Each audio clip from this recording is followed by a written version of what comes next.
Nicholas Ellis will start from pole position with Ethan Haig alongside Finn Whiting and Tom Elston on row 2. Harry Hurst-Grover and Oliver Brett-Smith on row number 3, with Curtis Latimer and Max Shields. Row 4, the top 10 then completed by Heat 2 winner Jacob Jukes and Tom Holden, with Ollie Naylor and Joshua Howard sharing row 6. Sam Stoner and Jaden Hewitt are on row 7. Bartak Filipiak and Jensen Mason on row 8, with Tom Carter and Oliver Green completing our junior Rotax runners. It's one of our guest classes in the background, one of the Formula 160 and 300. That was a Formula 300 kart with their monster engines on there. Just having a quick look at the live chat comments. So Tim Winters has been on saying shout out to Sam Stoner, 38 junior Rotax. So he's out there on track now. You can check out, he's also asking you to check out his YouTube channel, which is just YouTube channel Sam Stoner, as the 29 is off on the grass in our Rotax karts. That's going to be Joshua Howard. He's just having a little trim of the Whilton Mill grass. Hopefully we'll be able to sort everybody out into an order. I don't think we've had a junior Rotax race go racing at the first time of asking, but we'll see how we go. This time that's Nicholas Ellis on the right hand side of your screen. He'll be on the left hand side then when he comes round and we see them over the line. Ethan Haig alongside him. We've seen him so far today charging his way through the field on a number of occasions. Pack seems to be quite tight. There is a bit of a gap there further down, but the front end of the pack is nice and steady. The lights go out and we're away and racing for 7 minutes of junior Rotax action, and it looks like it's fairly clean in the middle part of the pack this time, which is always good to see. The run then down into Christmas Corner, heavy braking zone. Can everybody get it stopped? Yes, they can. Well, there's a little bit of bumping and boring in the middle section there. Looks like Ollie Naylor took a little bit into the rear quarter panel, but everybody else seems to have made it nicely round. And Finn Whiting is the driver that has taken full advantage as Max Shields goes down the inside of the number 70 machine. And they are heading their way through. Good overtake then from Shields there into that left-hander. Ollie Naylor picks up a contact warning.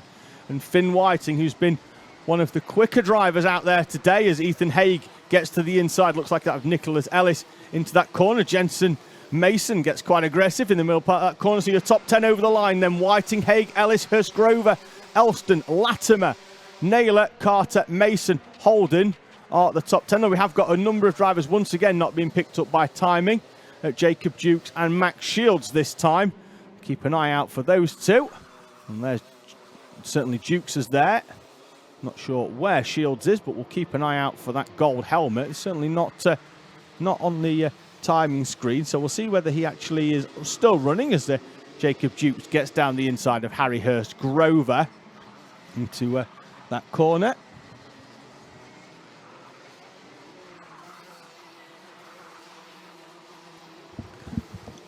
Five and a half minutes then, so we're a minute and a half in, and these karts are the quickest out there on track in terms of the package for CKC and JKC as they fly way round that crook corner. Finn Whiting then leading by 1.1 seconds. He's off into the distance. Ethan Haig has managed to come through into second place with Nicholas Ellis in P3. Jacob Jukes is showing in P4. Max Shields has now actually picked up on timing. He's down in 17th after what was a strong start for him. Looks like he's had an incident off camera on the opening lap here at Whilton Mill. He's now being shown some 10 seconds behind our leading pack. Although everybody's still fairly near, still only 10 seconds splitting everybody, which isn't bad to say. He potentially had a bit of an off on that the opening tour of Whilton Mill. Ethan Haig opens up the radiator flap on the 27 machine, runs slightly wide over the rumble strips, and could that allow Nicholas Ellis to come through? Although Haig does go slightly defensive, moves the kart slightly offline. Bit of contact in the rear there from Ellis in the middle part of the Inkermans complex as they head down, and Jacob Jukes drops a wheel on the grass, manages to save it.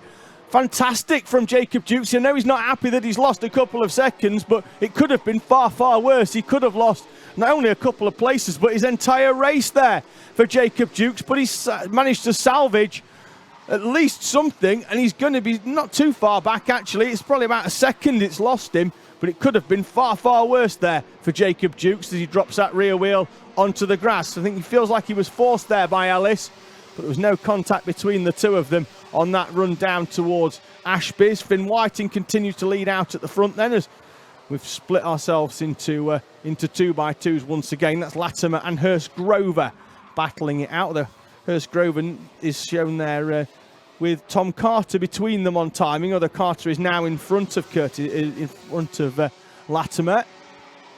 Joshua Howard picks up a contact warning. He drives for the 29, currently in B9 as well.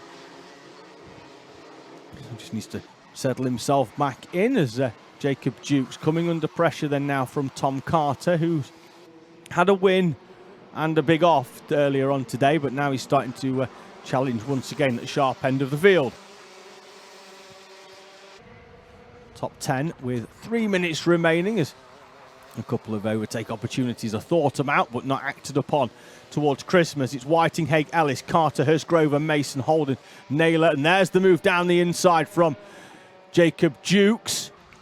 Both of them, in fact, actually get, as well as Tom Carter, get past Nicholas Ellis. So Ellis is going to drop outside the top 3 down into 5th place. So Jacob Dukes and Tom Carter coming through. Wouldn't say working together, but certainly one of them taking full advantage of the opening made by the other. Now they've got to try and get past Ethan Haig. I get the feeling that Finn Whiting is checked out at the front here.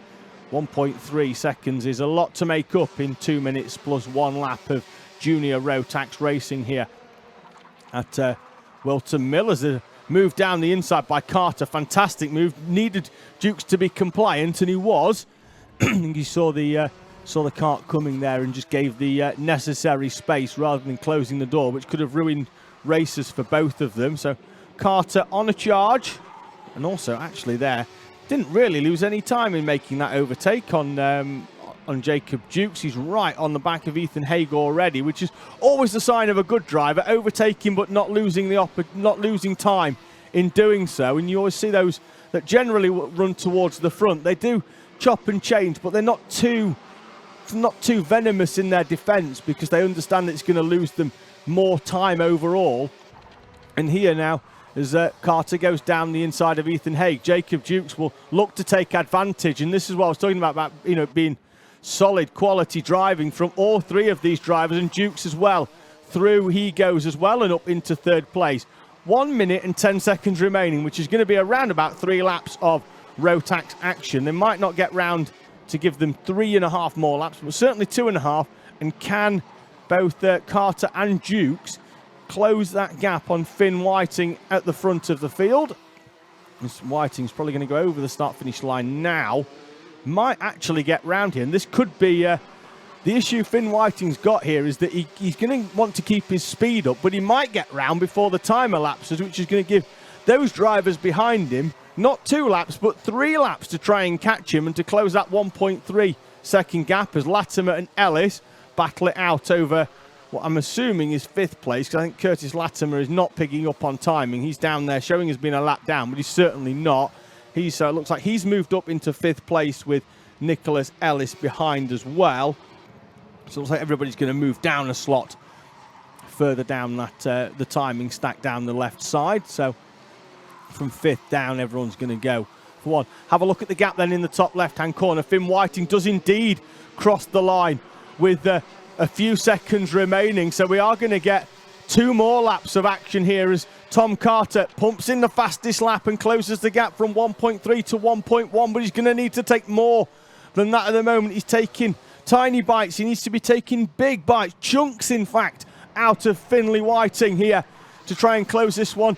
Not too far back either is Jacob Dukes. He's showing down there on timing as being 1 lap down as well, but he's not in 15th. He's up in there in 3rd place between Tom Carter and Ethan Haig as they go into the boot for the final time. The gap was 1.1. It looks a lot closer this time from Tom Carter. That's the 18 of Jaden Hewitt being pulled to safety.